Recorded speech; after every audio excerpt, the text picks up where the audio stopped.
సృష్టి, స్థితి, లయ ఈ మూడే ఈ లోకంలో ఉంటాయి. ఆమె బ్రహ్మగారికి సృష్టి చెయ్యడానికి యోగ్యమైనటువంటి శక్తి స్వరూపంగా సరస్వతీదేవిని ఇచ్చింది.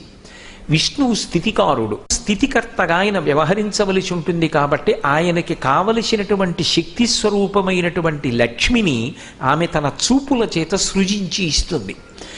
ఇక సమస్త లోకములు పుట్టి చచ్చి బడలిపోతే వాళ్ళందరికీ కొంత శాంతినివ్వడానికి, మహాప్రళయాన్ని చెయ్యడానికి పరమశివుడికి కావలసినటువంటి శక్తిని రుద్రాణీ రూపంలో ఇస్తుంది.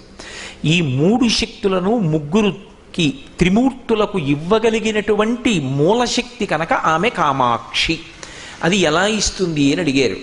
కేవలము తన చూపుల చేత ఇస్తుంది. ఆ తల్లి ఏ శక్తినైనా అనుగ్రహించగలదు. అందుకే ఆమె ఎవరు అంటే సృష్టి